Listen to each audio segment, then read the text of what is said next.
ഇപ്പോൾ ഇറാൻ്റെ പരമോന്നത നേതാവ് അയത്തുള്ള അലി ഖമിനെയി അദ്ദേഹത്തെ വധിക്കാനായിട്ട് ഇസ്രയേൽ പദ്ധതിയിട്ടതായിട്ടുള്ള വാർത്തകളൊക്കെ വന്നിരുന്നു. പക്ഷേ അവിടെ വലിയ രീതിയിലുള്ളൊരു ഭരണമാറ്റത്തിനുള്ള സാധ്യതയുണ്ട് എന്ന തരത്തിലാണ് ഇപ്പോൾ റിപ്പോർട്ടുകൾ വരുന്നത്. ട്രംപ് അത്തരത്തിലൊരു സൂചന നൽകിയിരുന്നു. ഇപ്പോൾ അതുമായിട്ട് ബന്ധപ്പെട്ട് പുതിയ അപ്ഡേഷൻ എന്താ? ഇപ്പോൾ ഇറാനും ഇസ്രായേലും തമ്മിലുള്ള യുദ്ധം നടക്കുമ്പോൾ ലോകരാഷ്ട്രങ്ങൾ മുഴുവൻ ഇതിൻ്റെ ഭാവി എന്താണ് എന്നതിനെക്കുറിച്ച് ചിന്തിക്കുകയും ചർച്ച ചെയ്യുന്ന ഒരു സമയമാണ്. അതെ. കാരണം രണ്ട് രാജ്യങ്ങൾ തമ്മിൽ യുദ്ധം നടക്കുമ്പോൾ ഒരിക്കലും അതിൻ്റെ ആഫ്റ്റർ എഫക്ട്സ് ആ രണ്ട് രാജ്യങ്ങളിൽ മാത്രമായിട്ട് ഒതുങ്ങി നിൽക്കില്ല എന്നുള്ളത് ഒരു പരമമായ സത്യമാണ്. അതെ. ഇപ്പം നമ്മൾ നേരത്തെ സൂചിപ്പിച്ചതുപോലെ തന്നെ അവിടെ യുദ്ധം നടക്കുമ്പോൾ ഇവിടെ കേരളത്തിൽ മലയാളികൾ അത് ഏത് രീതിയിൽ ബാധിക്കുന്നതിനെ കുറിച്ച് നമ്മൾ ചർച്ച ചെയ്തിട്ടുണ്ട്. അപ്പോൾ സ്വാഭാവികമായിട്ടും മറ്റ് രാഷ്ട്രങ്ങൾ ഈ യുദ്ധം അവസാനിപ്പിക്കാൻ എന്താണ് നമ്മളെ കൊണ്ട് ചെയ്യാൻ പറ്റുക എന്നതിനെക്കുറിച്ചൊരു ചർച്ചയും അതുമായി ബന്ധപ്പെട്ട കാര്യങ്ങളൊക്കെ ആയിട്ട് മുന്നോട്ട് പോകും. ഇപ്പോൾ റഷ്യ ഈ വിഷയത്തിൽ ഇടപെട്ടിട്ടുണ്ട്. ഈ ആയത്തുള്ള അലി ഖമേനിയെ വിളിച്ചിട്ട് റഷ്യൻ പ്രസിഡന്റ് പുടിൻ പറഞ്ഞൊരു കാര്യം, നിങ്ങളിത് അവസാനിപ്പിക്കാൻ തയ്യാറാകണം, അല്ലാത്ത പക്ഷം നിങ്ങളുടെ ഭരണകൂടം അട്ടിമറിക്കപ്പെടും. അതിനുള്ള എല്ലാ സാധ്യതകളും ഇപ്പോൾ നിലവിലുണ്ട്. ഈ പുടിൻ ഇയാളെ വിളിച്ച് ഇത് പറയുന്നതിന് മുമ്പ് ട്രംപുമായിട്ട് ഈ വിഷയം ചർച്ച ചെയ്തിരുന്നു. ട്രംപുമായിട്ട് ഈ വിഷയം ചർച്ച ചെയ്തതിന് ശേഷമാണ് ഇറാൻ ഇവരെ വിളിച്ചിട്ട് കൃത്യമായിട്ട് ഇങ്ങനെ ഒരു നിർദ്ദേശം മുന്നോട്ട് വെക്കുന്നത്.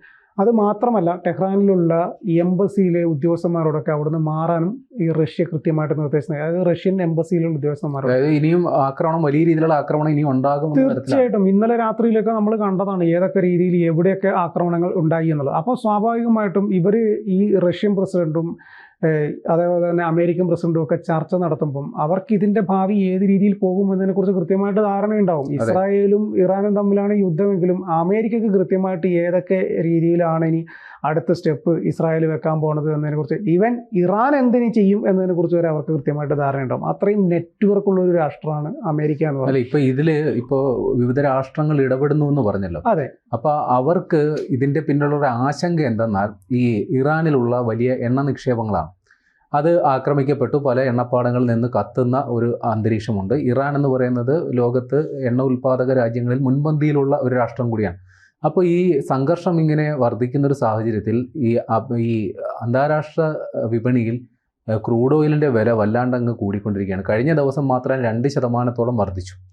നേരത്തെ വർദ്ധിച്ചു, അതുകൂടാതെ കഴിഞ്ഞ ഒറ്റ ദിവസം കൊണ്ട് 2% വില വർദ്ധിച്ചത്. അപ്പോൾ ഇന്ധന പ്രതിസന്ധി എന്ന് പറയുന്നത് ഈ രണ്ട് രാഷ്ട്രങ്ങളെ മാത്രം ഒതുങ്ങി നിൽക്കുന്ന ഒരു സംഗതിയല്ല.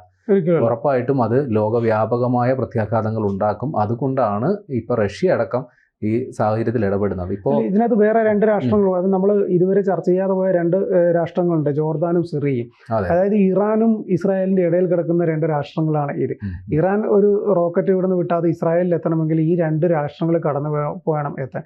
ഈ രണ്ട് രാഷ്ട്രങ്ങളും കൃത്യമായിട്ട് പിന്തുണ നൽകുന്നത് ഇസ്രായേലിനാണ്.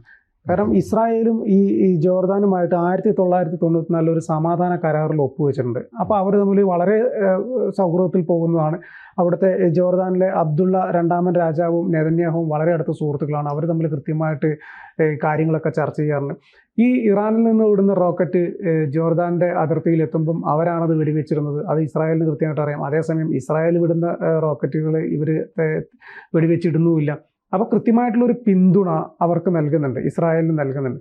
അതുപോലെ തന്നെ ഇപ്പോൾ ഈ വ്യോമപാത അടച്ചൊരു വിഷയമുണ്ടായിരുന്നു. ആദ്യഘട്ടത്തിൽ യുദ്ധം തുടങ്ങിയപ്പോൾ ജോർദാൻ്റെ വ്യോമപാത അങ്ങ് അടച്ചു. പക്ഷേ മണിക്കൂറുകൾക്കുള്ളിൽ അത് തുറന്നു നോക്കൂ. എന്തിനായിരുന്നു? ഇസ്രായേലിന് കൃത്യമായിട്ട് ഇറാനെ ആക്രമിക്കാൻ വേണ്ടിയുള്ള സൗകര്യം ചെയ്തു കൊടുക്കുകയായിരുന്നു എന്നതാണ് അതിൽ നിന്ന് നമുക്ക് മനസ്സിലായത്. അതോടൊപ്പം മറ്റൊരു പ്രധാനപ്പെട്ട ഒരു കാര്യം, സിറിയ നേരത്തെ ഭരിച്ചിരുന്ന ബഷാറുൽ അസദ്, അദ്ദേഹം കൃത്യമായിട്ട് അദ്ദേഹത്തിന് ഒരു നിലപാടും കാര്യങ്ങളൊക്കെ ഉണ്ടായിരുന്നു. അത് ഇറാനെ സപ്പോർട്ട് ചെയ്യുന്ന ഒരു നിലപാടായിരുന്നു. അപ്പോൾ ലബാനിലെ ഹിസ്ബുള്ളിലേക്ക് ഇറാൻ ആയുധം എത്തിച്ചു കൊടുത്തിരുന്നത് സിറിയ വഴിയാണ്. അതിനുള്ള സപ്പോർട്ട് കൊടുത്തു. പക്ഷേ സിറിയ പിന്നീട് വിമതർ പിടിച്ചെടുക്കുന്ന ഒരു അവസ്ഥയിലേക്ക് പോയി.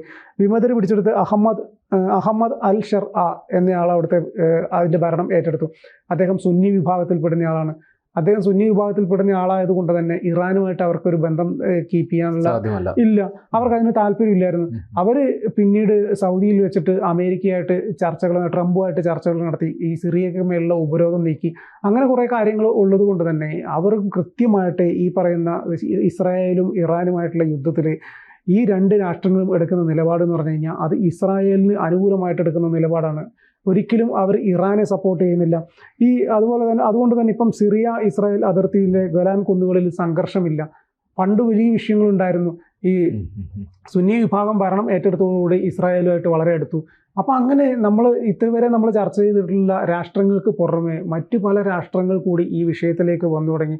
അവർ കൃത്യമായിട്ട് ഈ പിന്തുണ പക്ഷേ ഒരിക്കലും ഇറാന് വാഗ്ദാനം നൽകുന്നില്ല. അവരുടെ പിന്തുണകൾ മുഴുവൻ ഇസ്രായേലിന് ആകുന്നു. ഇപ്പോൾ അമേരിക്ക കൃത്യമായിട്ടൊരു പിന്തുണ കൊടുത്തു എന്ന് പറഞ്ഞു കഴിഞ്ഞാൽ കുഞ്ഞു കുഞ്ഞു രാഷ്ട്രങ്ങളും സ്വാഭാവികമായിട്ടും അവർക്ക് ഈ ലോകരാഷ്ട്രങ്ങളിൽ നമുക്കറിയാവുന്നതാണ് അമേരിക്ക ശക്തികൾക്കൊപ്പം നിൽക്കുക, വേറെ നിവൃത്തിയില്ലാത്തൊരവസ്ഥയാണ്. അപ്പോൾ ശരിക്കും പറഞ്ഞു കഴിഞ്ഞാൽ ഈ യുദ്ധം മുന്നോട്ട് കൊണ്ടുപോവുകയാണെങ്കിൽ അത് ഇറാന്റെ സാമ്പത്തിക സ്ഥിതിയെ വല്ലാതങ്ങ് ബാധിക്കും എന്നൊരു വസ്തുതയിലേക്ക് കാര്യങ്ങൾ എത്തിയിട്ടുണ്ട്. ഇറാനെ എന്തു വന്നു കഴിഞ്ഞാലും ഈ യുദ്ധം ഇനി അവസാനിപ്പിച്ചാൽ മാത്രമേ പിന്നീട് ഇനി മുന്നോട്ടുള്ള കാര്യങ്ങൾ സുഗമമായിട്ട് പോകാൻ സാധിക്കുള്ളൂ. പക്ഷേ ഇസ്രായേലിന് അത്ര വലിയ ബുദ്ധിമുട്ടുകളില്ലാത്ത രീതിയിൽ തന്നെയാണ്. കാരണം അവർക്ക് എല്ലാ ഭാഗത്തു നിന്നും സപ്പോർട്ടുണ്ട്. പക്ഷേ ഇറാൻ അങ്ങനെയല്ല. ഇറാൻ പ്രതീക്ഷിച്ചിരുന്നത് മുസ്ലിം രാഷ്ട്രങ്ങളെ കൊണ്ട് സപ്പോർട്ട് വാങ്ങിക്കുക, അവരെ കൊണ്ട് തിരിച്ചടിക്കും എന്ന് പേടിപ്പിച്ച് നിർത്തുക എന്നതായിരുന്നു. പാളിപ്പോയി, അത്രയേ ഉള്ളൂ. അതായത് ഈ വിഷയത്തിൽ നേരത്തെ പറഞ്ഞല്ലോ ആയത്തുള്ള അലി ഖമനിയെ മാറ്റുന്ന സംബന്ധിച്ച് ഈ കാര്യത്തിൽ ഫ്രഞ്ച് പ്രസിഡന്റ് ഇമ്മാനുവൽ മാക്രോണിന് നേരെ വിരുദ്ധമായിട്ടുള്ള ഒരു നിലപാടാണുള്ളത്. അദ്ദേഹം പറയുന്നത് ഈ ആയത്തുള്ള അലി ഖമനിയെ സ്ഥാനഭ്രഷ്ടനാക്കിക്കൊണ്ട് അവിടെ ഒരു അധികാര മാറ്റം ഉണ്ടാക്കാനായിട്ടുള്ള ശ്രമം അത്ര ഗുണകരമാകില്ല എന്ന തരത്തിലാണ് അദ്ദേഹം പറയുന്നത്. എന്തുകൊണ്ടാണ് അദ്ദേഹം അങ്ങനെ പറഞ്ഞതെന്നുള്ളത് നമുക്ക് ഈ അർത്ഥത്തിൽ ഇപ്പോൾ മനസ്സിലാക്കുക പ്രയാസമാണ്. ഏതായാലും അവിടെ ഒരു ഭരണമാറ്റം ഉണ്ടാകുന്ന തരത്തിൽ നടപടികൾ പോകുന്നു എന്നുള്ളതും വ്യക്തമാണ്. പിന്നെ അവിടെ ഈ പൗരന്മാരെ ഒഴിപ്പിക്കുന്നത് ഇപ്പോൾ റഷ്യൻ പ്രസിഡന്റ് വ്ളാഡിമിർ പുടിൻ അവിടുത്തെ റഷ്യക്കാരായിട്ടുള്ള എംബസിയൊക്കെ ഒഴിയണമെന്ന് പറഞ്ഞ് സമാനമായ നിർദ്ദേശം അമേരിക്കൻ പ്രസിഡന്റ് ഡൊണാൾഡ് ട്രംപ് നൽകിയിട്ടുണ്ട്. അവിടുത്തെ എംബസി ഉദ്യോഗസ്ഥരൊക്കെ അവിടുന്ന് ഒഴിഞ്ഞു പോകണം. അതുമാത്രമല്ല തെഹ്റാനിൽ അവിടെ തദ്ദേശീയരായിട്ടുള്ളവരും സുരക്ഷിത സ്ഥാനങ്ങളിലേക്ക് മാറണം എന്നുള്ളൊരു നിർദ്ദേശമാണ് അമേരിക്കൻ പ്രസിഡന്റ് ഡൊണാൾഡ് ട്രംപ് കൊടുത്തിരിക്കുന്നത്. ഇന്ത്യയും ഇത്തരത്തിലൊരു നിർദ്ദേശം കൊടുത്തിട്ടുണ്ട്. അതായത് കൃത്യമായ സൂചനകൾ എന്താ, വരുന്ന മണിക്കൂറുകളിൽ ശക്തമായ ആക്രമണം ഉണ്ടാവുന്നല്ലേ? അതായത് ഉറപ്പായിട്ടും ഇപ്പോൾ ഇന്ത്യ കൊടുത്തിരിക്കുന്ന നിർദ്ദേശം എന്തെന്നാൽ അവിടെ നിരവധി ഇന്ത്യക്കാരുണ്ട്, തൊഴിലന്വേഷിച്ച് പോയവരായിട്ടുണ്ട്, വിദ്യാർത്ഥികളായിട്ടുള്ളവരുണ്ട്. അവരെ എത്രയും പെട്ടെന്ന് എംബസിയുമായി കോൺടാക്ട് ചെയ്യണം. ടെഹ്റാനിൽ, അതായത് ഇപ്പോൾ ഏറ്റവും വലിയ ആക്രമണം നടക്കുന്നത് തെഹ്റാനാണ്. അവിടെ നിന്ന് സ്വന്തം നിലയിൽ അവർ സുരക്ഷിത സ്ഥാനങ്ങളിലേക്ക് മാറണം. ഇപ്പോൾ ഈ എംബസി എന്ന് പറയുന്ന ഒരു പരിമിതമായ ഇത്തരം ഒരു യുദ്ധം നടക്കുമ്പോൾ അവർക്ക് പരിമിതമായ സംവിധാനങ്ങൾ മാത്രമേ ഉപയോഗിക്കാൻ സാധിക്കുകയുള്ളൂ. അതുകൊണ്ട് തന്നെ സ്വന്തം നിലയിൽ സുരക്ഷിത സ്ഥാനങ്ങളിലേക്ക് മാറണം. എത്രയും വേഗം എംബസിയും ഇപ്പോൾ രജിസ്റ്റർ ചെയ്യാത്ത ആൾക്കാരൊക്കെ ഉണ്ടാവും. ഇപ്പോൾ കൃത്യമായ അവിടെ വിസയോ മറ്റു കാര്യങ്ങളോ കൃത്യമായി ഇല്ലാത്ത ആളുകളുണ്ടാവും. അവരെത്രയും പെട്ടെന്ന് എംബസിയുമായി ബന്ധപ്പെട്ടിട്ട് അവരുടെ രജിസ്ട്രേഷൻ നടപടികൾ പൂർത്തിയാക്കി എത്രയും പെട്ടെന്ന് അവിടുന്ന് രാജ്യം വിടാനായിട്ടുള്ള നടപടി ഉണ്ടാകണം. അത് ഇന്ത്യക്കാർ മാത്രമല്ല, ഇന്ത്യൻ വംശജരായിട്ടുള്ളവർ പോലും, അതായത് ഇന്ത്യയിൽ ജനിച്ചിട്ട് അവിടെ പോയി ഇപ്പോൾ വർഷങ്ങളായിട്ട് സ്ഥിരതാമസം അവിടുത്തെ പൗരന്മാരായിട്ടുള്ളവർ പോലും ഈ ഒരു അവസരം പ്രയോജനപ്പെടുത്തണമെന്നുള്ള ഇന്ത്യൻ എംബസിയുടെ നിർദ്ദേശവും വന്നിട്ടുണ്ട്. അപ്പോൾ നമ്മൾ പ്രതീക്ഷിക്കേണ്ടത് വലിയ രീതിയിലുള്ള ഒരു യുദ്ധം, വലിയ രീതിയിലുള്ള ഒരു ഏറ്റുമുട്ടൽ അവിടെ ഉണ്ടാകും എന്നുള്ളത് തന്നെയാണ്. അത് ഒരു പക്ഷേ ഇതൊക്കെ ഒരു കളമൊരുക്കി ഇടലാവാം. കാര്യം വലിയ രീതിയിലുള്ളൊരു സമ്മർദ്ദത്തിലേക്ക് ഇറാൻ ഭരണ നേതൃത്വത്തെ എത്തിക്കുന്നതിന് വേണ്ടിയിട്ടുള്ള ഒരു കളമൊരുക്കലായിട്ടും വേണമെങ്കിൽ ഇതിനെ വ്യാഖ്യാനിക്കാം. കാര്യം അവരെ സമ്മർദ്ദത്തിലാക്കുക. കാര്യം ഒരു വെടിനിർത്തൽ കരാറിലേക്ക് അല്ലെങ്കിൽ ഒരു ആണവ നിർവ്യാപന കരാറിലേക്ക് ഇറാനെ എത്താൻ പ്രേരിപ്പിക്കുന്ന വിവിധ ശ്രമങ്ങളുണ്ടാവുമല്ലോ. അതിൻ്റെയും കൂടി ഭാഗമായിട്ട് വേണം ഇപ്പോൾ റഷ്യൻ പ്രസിഡന്റിൻ്റെ ഇടപെടലായാലും ശരി, അമേരിക്കൻ പ്രസിഡന്റ് ഇത്തരത്തിലുള്ള നിർദ്ദേശങ്ങൾ പുറപ്പെടുവിക്കുന്നതായാലും ശരി, ഇന്ത്യ അടക്കമുള്ള രാജ്യങ്ങൾ പ്രിക്കോഷണറി മെഷർ എടുക്കുന്നത് പോലും ഇറാനെ സംബന്ധിച്ച് അവർ കണക്കാക്കേണ്ടത് ഇവരെല്ലാം വലിയ രീതിയിലുള്ളൊരു ആക്രമണം പ്രതീക്ഷിക്കുന്നുണ്ട്. ആ രീതിയിലൊരു പ്രതീതി ഇറാനിൽ സൃഷ്ടിക്കുക, അവരെ എത്രയും പെട്ടെന്ന് ഇത്തരം സമ്മർദ്ദങ്ങൾക്ക് വിധേയമായി ഒന്നെങ്കിൽ അവർ ആണവ നിർവ്യാപന കരാറുമായി സഹകരിക്കുന്ന ഒരു നിലപാടിലെത്തണം, അല്ലെങ്കിൽ വെടിനിർത്തലിന് അവരായിട്ട് മുൻകൈ എടുത്ത് അവരെ അതിനുള്ള സന്നദ്ധത പ്രകടിപ്പിച്ചു എന്നാണ് അറിയുന്നത്. ഏതായാലും അവരായിട്ട് മുൻകൈ എടുത്തുകൊണ്ട് നടപടികളിലേക്ക് കടക്കാനായിട്ടുള്ള ഒരു സാഹചര്യമാണ് ഇപ്പോൾ ഒരുങ്ങുന്നത്.